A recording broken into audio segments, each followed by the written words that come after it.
مجلس کے پیسے میں اپنے اوپر حرام سمجھتا ہوں. ہاں، اور نذرانہ ہدیہ تو انبیاء کرام کو دیا گیا, ٹھیک ہے، ائمہ اہل بیت کو دیا گیا, اور آج علماء کو فقہا کو ہدیے دیے جاتے ہیں. لیکن آپ کہہ رہے ہیں میں اپنے اوپر حرام سمجھتا لیکن فکس کرنا, ہوں، طے کرنا کہ یہ لوں گا اور یہ نہیں لوں گا اور یہ فرمائش اور یہ ڈیمانڈ ہو گئی. یہ غلط بات ہے. میں آپ کے توسط سے ہاتھ جوڑ کے تمام واعظین, ناصحین, خطباء, ذاکرین سے گزارش کروں گا کہ اپنی روحانیت میں, اپنی معنویت میں, اپنے تقویٰ میں, اپنے اللہ پہ توکل میں, آخرت اور قبر میں اجر و ثواب میں کمی نہ لے کر آئیں.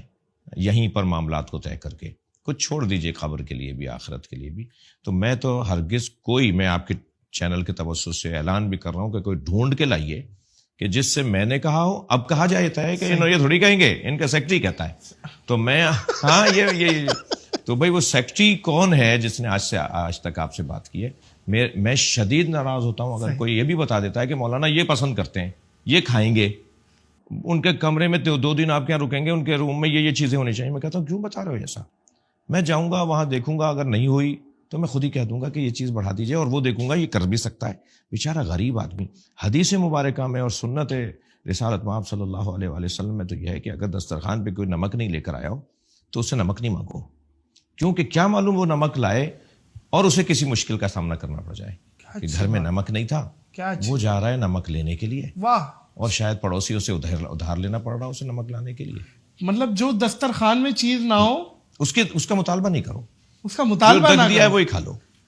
اچھا, جب یہاں تک ہمیں اسلام کہہ رہا ہے تو ہم یہ خواہشیں کریں کہ یہ دے دو اور وہ دے دو, یہ ہونا چاہیے, میں رات کو یہ کھاتا ہوں, میں دن میں یہ کرتا ہوں, اور میرا لائٹ کمرے میں اسی ایسا ہونا, یہ کیا باتیں ہیں؟ تو میں سمجھتا ہوں کہ یہ بہت واضح ہے. اور میں آپ سے عرض کروں کہ ہم اس سوچ کے ساتھ آگے بڑھ رہے ہیں. ویسے ہی لوگ ہم سے بہت محبت کرتے ہیں, ہم پہ قربان ہوئے جا رہے ہیں, ہمیں تول رہے ہوتے ہیں اپنی دنیاوی نعمتوں میں. تو پھر یہ خسرت دنیا والآخرہ نہیں ہے کہ آپ کو بغیر کچھ سوچے ہوئے, آپ کے تصور سے زیادہ اللہ آپ کو کسی کے ذریعے دے رہا ہو, جی, اور آپ پھر مطالبہ کر لیں. اچھا علامہ صاحب, یہ آج کل ہماری عوام بڑی تپی ہوئی ہے بلا وجہ. کسی کو گاڑی میں بھی یوں دیکھو تو وہ یوں آگے سے دیکھنے لگ جاتا ہے, اور ہارن بجانا, صبر ختم ہو گیا ہے, ٹریفک کی پاسداری نہیں کر رہی. یہ میجورٹی جو دکھتا ہے روڈوں پہ, یہ کیا آپ اس پہ کیا سوشل کوئی میسج دیں گے؟ کیا کیا جائے؟ ہم دیکھیں, میسج تو میں کیا دوں گا, ہماری عجیب عوام کا ہجوم ہے, کیا ہے, قوم ہے یا بہت عظیم قوم ہے, ہم کیا ہیں؟ نہیں, اگر ہم میسج بھی دے دیں گے نا, اثر نہیں ہوگا. اس کی وجہ یہ ہے کہ یہ کام ہے ریاست کا, حکومت کا, صحیح, یہ کام ہے اداروں کا. جب ادارے ہی یہ کام نہ کر رہے ہوں تو عوام کیوں کرے گی؟ جن ممالک میں ان پر عمل ہوتا ہے وہاں ادارے عمل کروا رہے ہوتے ہیں. بے شک, تو اداروں کو عمل کروانا ہوگا, معاملات خود ٹھیک ہو جائیں گے. ٹریفک کے مسائل ہیں, روڈ سینس کے مسائل ہیں, سوشل مسائل ہیں, سماجی مسائل ہیں. یہ حکومتیں, ادارے, ہر کام کا ادارہ بنا ہوا ہے, ان ساری چیزوں کے ادارے بنے ہوئے ہیں. تو وہ بس گھر بیٹھ جائیں, عوام کرے خود یہ کام. ان کو کروانا ہے نا. قانون نافذ کرنے والے اداروں کو کیوں بنایا گیا ہے؟ تو وہ اگر کچھ لے دے کے قانون کی خلاف ورزی کرواتے ہوں, جو میں امید کرتا ہوں کہ بہتری آئے گی انشاءاللہ. عیسائیوں کے پیشوا اعظم جو پاپا اعظم سے ملاقات رہی یونان, تو وہ کیا معاملہ تھا؟ آپ وہاں کہاں چلے گئے؟ میں وہاں کہاں چلا گیا؟ یہ کیا معاملہ؟ وہ اصل میں یہ تھا کہ ہم گئے ہوئے تھے, یورپ گئے ہوئے تھے, تو گفتگو رہی. اچھا, آپ کو یہ بات تو واضح ہے کہ برابر کی تعداد اہل سنت کی ہمیں سننے آ رہی تھی مجالس میں. اچھا, جی ہاں. تو وہاں کے جو وہاں کے مسائل کو دیکھنے والے لوگ ہیں, انہوں نے ایک ذکر کیا کہ یہاں مسلمانوں کے قبرستان کی زمین کا بڑا ایشو ہے. یعنی مسلمان کہاں دفنائے اپنے ملک؟ کہاں پہ؟ یورپ میں, یونان میں, اٹلی میں, فرانس میں, صحیح, یورپ کے اکثر علاقوں میں. یہ بڑا اہم جی پرابلم ہے جی, وہاں بالکل ایسا ہی ہے. وہ کہاں دفنائے؟ صحیح. تو اچھا, میت اتنی مہنگی اپنے وطن لانے میں ایک قیامت ہے کہ معلوم ہے 1 مہینہ لگ گیا میت پہنچانے میں. جی جی, اور اذیت علیحدہ, میت کی بے حرمتی علیحدہ, پھر خرچہ علیحدہ. تو یہ وہیں جب شفٹ ہو گئے, پوری فیملی وہیں رہتی ہے, تو یہ چاہتے ہیں اپنے عزیز کو وہیں دفنائیں. تو قبرستانوں کی زمین نہیں ہے. اچھا بھائی, کون دیتا ہے, یہ کیسے ہوگا مسئلہ حل؟ تو انہوں نے کہا آپ کروا سکتے ہیں. میں نے کہا بھائی میں کیسے کروا سکتا ہوں؟ کہا یہ مذہبی مسئلہ ہے اور یہ پاپا اعظم یا جو مسیحیوں کی جو مذہبی پیشوا اور سربراہی ہے ان کے ہاتھ میں یہ ایک کام یہ بھی ہے ان کے ہاتھ میں. اور تو میں نے کہا جی آپ اس رابطہ کیجئے. تو خیر کچھ دن انہوں نے لگائے ہم پر تحقیق کرنے میں کہ وہ مل کس سے رہے. انہیں تو یہ نہیں بتایا تھا ہم نے کہ ہم قبرستان مانگنے آ رہے ہیں آپ سے. انہیں تو یہ تھا کہ کوئی مسلمان مسلک کا، مسلمان دین دھرم کا ایک عالم ہے جو ملنا چاہتا ہے. اور پاپا اعظم نے ٹائم دیا.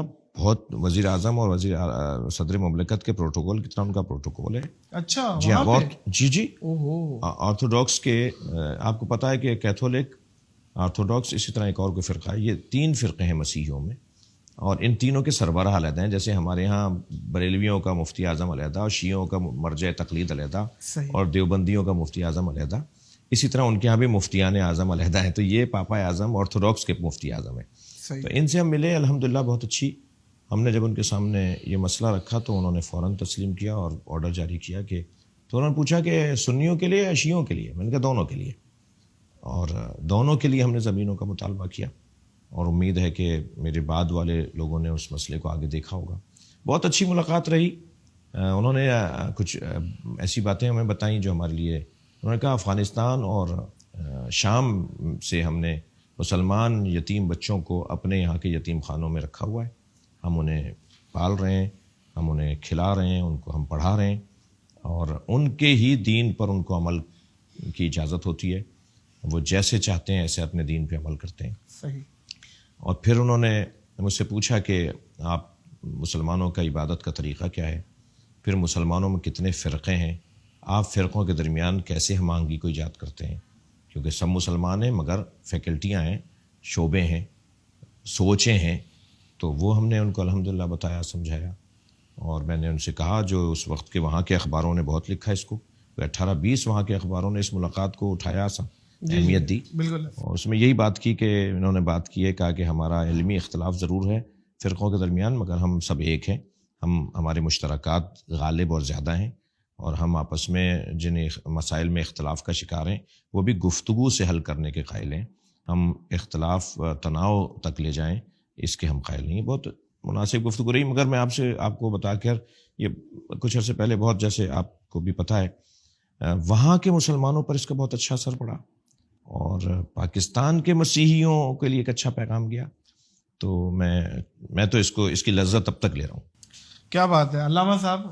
اللہ آپ کو خوش و خرم رکھے، اللہ آپ کو زوال نعمت سے بچائے. آپ کے ساتھ بیٹھ کے بہت کچھ سیکھنے کا موقع ملا اور آپ بڑے مزے کے آدمی ہیں. بہت شکریہ.